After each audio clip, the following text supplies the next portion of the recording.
नमस्कार, before news पर आपका स्वागत है। मैं हूं आपके साथ विजेंद्र फोर।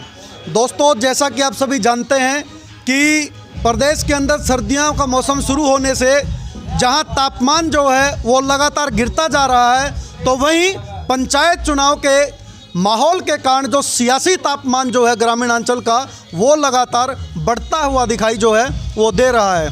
तो इसी कड़ी में आज हम लोग पहुँचे हैं गरोंडा उपमंडल के गाँव फरीदपुर में, जहां पर हमारे साथ मौजूद हैं सरपंच पद के उम्मीदवार सुरेंद्र धीमान जी। तो इनसे आज कुछ चर्चा करेंगे गांव के प्रमुख मुद्दों पर और क्या कुछ रणनीति जो है सुरेंद्र जी के द्वारा गांव को लेकर के बनाई गई है। जी सुरेंद्र जी, नमस्कार, स्वागत है आपका। धन्यवाद जी, आपका स्वागत है, बहुत बहुत धन्यवाद जी।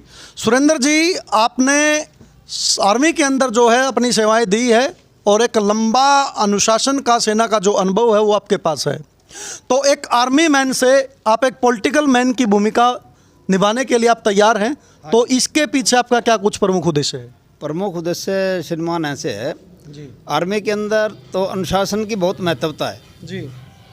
और गांव में आने के बाद ये देखा गया कि जी। कुछ कार्य ऐसे हैं जो अनुशासन के दायरे में रह के किए जा सकते हैं। जी। तो शायद गांव वालों को ज़रूरत भी है इस चीज़ की, और मैंने भी ये फील किया है कि गांव में प्रशासनिक तौर पे अनुशासन के दायरे में रह के ही कुछ काम करने की बहुत सख्त ज़रूरत है। जी।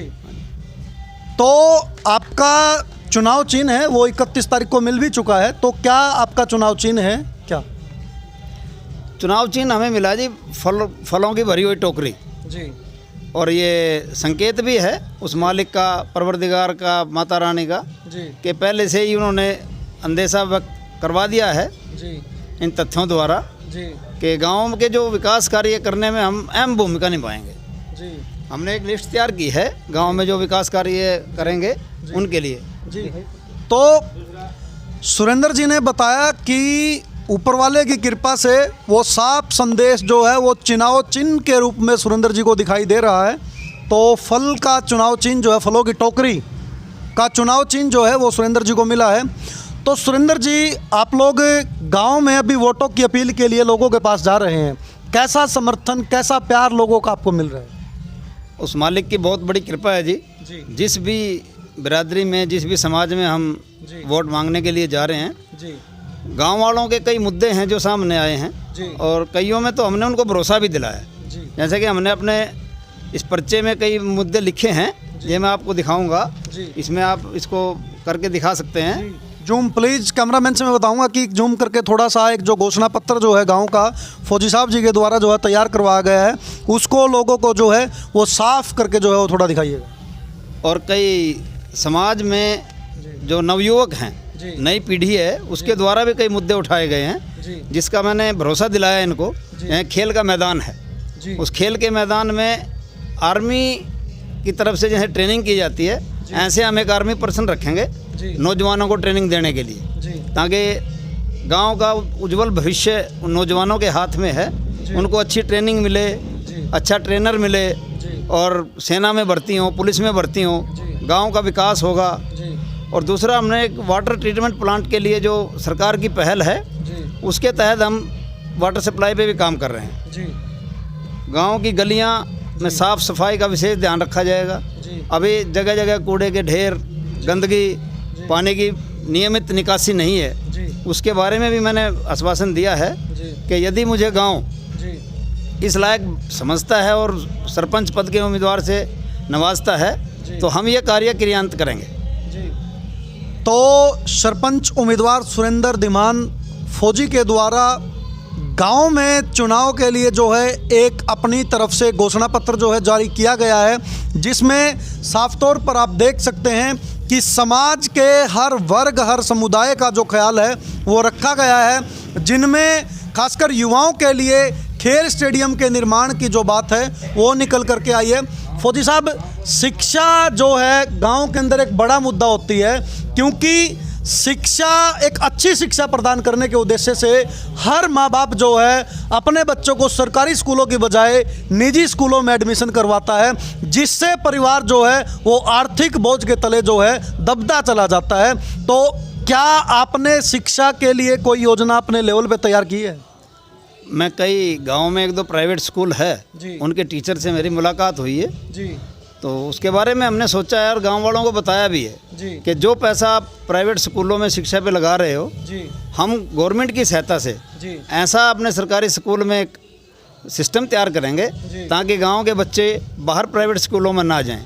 उसी पैसे का यूटिलाइज हम अपने स्कूल में करेंगे, शिक्षा में करेंगे। शिक्षा का स्तर सुधरे, जी गांव के बच्चों में एक उत्तेजना पैदा हो कि हाँ हमारे गांव में भी ऐसा सब कुछ है जी। जो हमें बाहर शहरी में मिलता है यहाँ। दूसरा एक मेन मुद्दा है गांव के किसानों का। जी आवारा पशु जो गांव में घूम रहे हैं, जी हमने उनके लिए एक स्कीम तैयार करी है। जी हमारे यहाँ गोचरान की भूमि है, जी वहाँ पे गौशाला का निर्माण करवाएंगे और ये आवारा पशु जो हैं जी जो किसानों की फसलों को नुकसान करते हैं, जी उसका प्रावधान हम उस गौशाला के अंदर करने जा रहे हैं। यदि हम सरपंच बनते हैं गांव के या गांव हमें सरपंच बनाता जी। है तो हम ये कार्य करेंगे। जी तो बड़ी बात जो है वो फौजी साहब के द्वारा बताई गई है कि युवाओं के लिए तो बड़ा जो है अपना खेल स्टेडियम है, दूसरा शिक्षा के लिए सरकारी स्कूल में निजी स्कूलों की जो सुविधाएं हैं वो यहीं गांव के सरकारी स्कूल में दी जाएगी।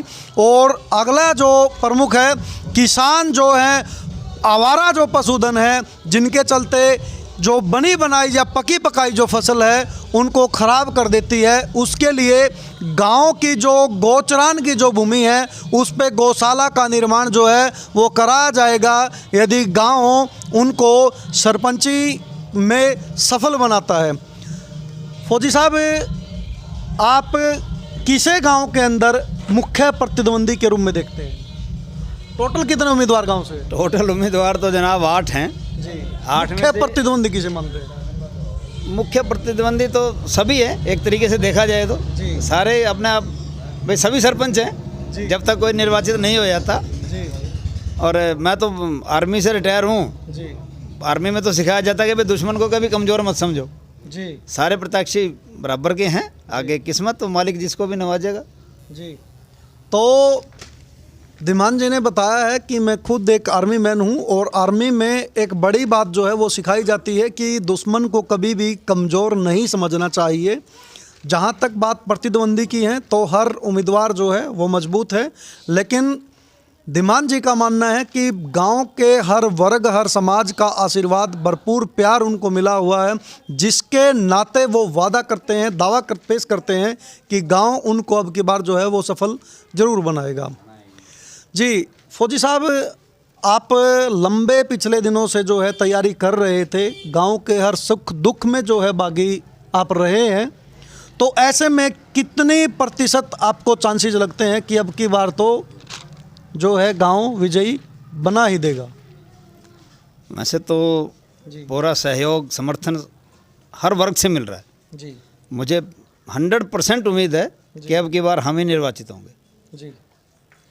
जितनी सुविधाएं या जितने रोड मैप आपने बताया फौजी साहब, इसके लिए पैसे की बहुत ज़रूरत पड़ती है, तो पैसे को कैसे मैनेज करोगे आप लोग? आपने वायदे तो कर दिए, लेकिन बिना फाइनेंस के वायदे तो फिर धराशायी हो जाएंगे।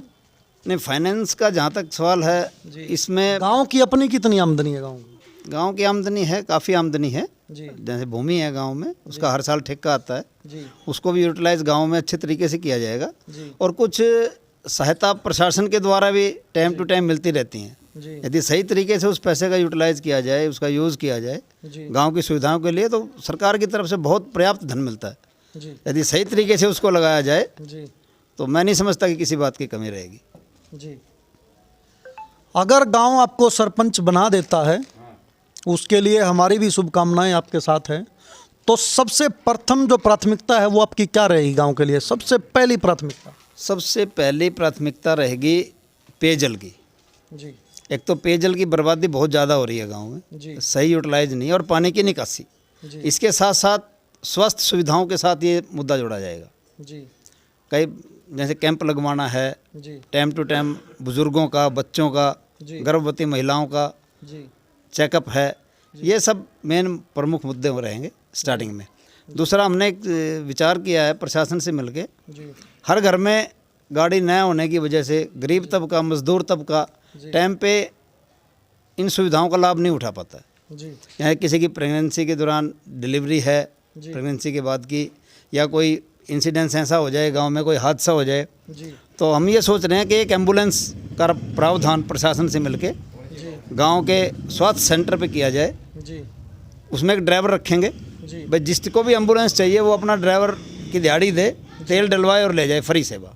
जी। ये आप ग्राम पंचायत के स्तर पर करें? ग्राम पंचायत के स्तर पे। जी। तो जहाँ तक बात मुद्दों की है, तो फौजी साहब के पूरे घोषणा पत्र को देख करके एक चीज़ जो है वो साफ निकल करके आती है कि फौजी साहब का जो अपना मेन जो एक रहेगा फोकस, वो स्वास्थ्य को लेकर के रहेगा, क्योंकि जान है तो जहान है, और जान तब बनी रहेगी जब प्रॉपर सुचारू ढंग से उसको जो है एक पोषण या आप लोग खुराक जो है वो मिलती रहेगी। क्योंकि स्वच्छ पेयजल ना होने के कारण बहुत सारी जो लीवर संबंधी, पेट संबंधी जो बीमारियां हैं उनका जन्म हो जाता है, और कई बार तो यहाँ तक देखा गया है कि इंसान जान से भी हाथ धो बैठता है। तो फौजी साहब, गांव के जो बड़े बुजुर्ग हैं उनको शहर तक जाने में बड़ी समस्या का सामना करना पड़ता है, क्योंकि युवा साथी तो 2 व्हीलर से 4 व्हीलर से जैसे कैसे करके वो पहुंच जाते हैं। तो गांव के अंदर आप गरोंडा से आपकी जो दूरी है करीब करीब 10-12 किलोमीटर तो होगी जी।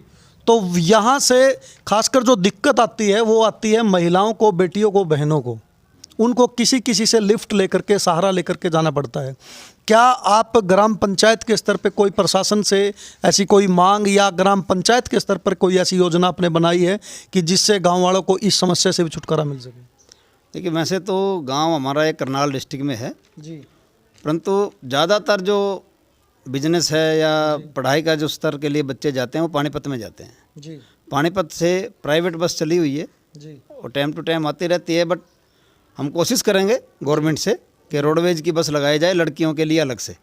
तो बीच में हमारे गांव से लेकर के और पानीपत तक जो 3-4 गांव जो भी आते हैं, जी, सभी जो भी सरपंच बनेंगे सबकी सहायता से, सबके साथ मिलके जी, और रोडवेज के कर्मचारियों से निवेदन करेंगे जी, कि भाई एक बस लड़कियों के लिए ऐसी चलाई जाए जिसमें जो सिर्फ लड़कियों के लिए ही हो, जी, चाहे वो ITI स्तर पे हो या कॉलेज स्तर पे हो। जी, एक जगह उनकी घोषित कर दी जाएगी, भाई यहाँ से इतने बजे बस आएगी और इतने बजे आपको ड्रॉप करेगी, और वापसी में इतने बजे फिर वो वापस गांव में छोड़ के जाएगी। जी, ये हमारे कार्य इसमें है। जी। अभी जो है सर्दियों का मौसम जो है वो शुरू हो रहा है, तो ऐसे में आने वाले दिनों में धुंध जो है वो पड़नी शुरू हो जाएगी। तो चोर प्रवृत्ति के जो लोग हैं, गांव में चोरी की घटनाएं जो हैं वो भी खूब जो है आने वाले दिनों में देखी जा सकती है। तो उस पर लगाम लगाने के लिए भी आपके पास कोई योजना गांव के लिए है जो आप गांव वालों को बताना चाहते हो? हाँ, एक योजना है, और शायद पता नहीं पीछे आए हैं या नहीं आए हैं, नहीं तो गवर्नमेंट के द्वारा CCTV कैमरों का प्रावधान किया गया था। जी, मुझे तो कई गांव में नज़र नहीं आए। जी, यदि हम पंचायती चुनाव जीत के सरपंच बने जी, तो CCTV कैमरे का प्रावधान कराएंगे गांव के लिए। जी। तो CCTV कैमरा, जिसको तीसरी आंख कहा जाता है, उसका प्रावधान भी जो है गांव वासी यदि सुरेंद्र धीमान जी को अपना आशीर्वाद दे करके सरपंच पद के उम्मीदवार के रूप में सरपंच की कुर्सी पर यदि बिठाते हैं तो गांव के लिए ये सुविधाएं जो हैं वो दी जाएंगी। फौजी साहब, अभी लास्ट में गांव वालों से आप क्या अपील करना चाहोगे? मैं तो सभी गांव वासियों से हाथ जोड़ के ये अपील करूंगा, जी, अच्छी पंचायत बनाइए। जी, हम आपका फुल सहयोग करेंगे। पंचायत बनने के बाद आपको अपने दिल से, ज़मीर से जो कैंडिडेट अच्छा लगता है, जी, जो आप ये चाहते हैं कि भाई गांव का विकास हो, जी, गांव में हर सुविधाएं उपलब्ध हों, जी, तो इसी उद्देश्य के साथ मैं तो गांव वालों से अपील करूंगा हाथ जोड़ के कि मुझे वोट दीजिए, जी, मैं आपकी हर बात पे खरा उतरूँ। जी, जी।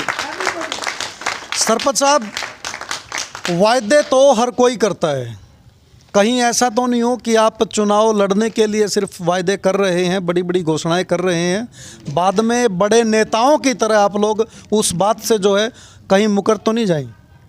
देखिए सर, ऐसा ये वीडियो हमारे चैनल पे एज इट इज रहेगी, तो लोग आपसे इसके माध्यम से फिर जवाब लेंगे। इसके लिए कैसे आश्वस्त लोगों को करना चाहेंगे? देखिए सर, ऐसा है, शायद किसी भी प्रत्याशी ने जी अपना कोई घोषणा पत्र नहीं बनाया होगा।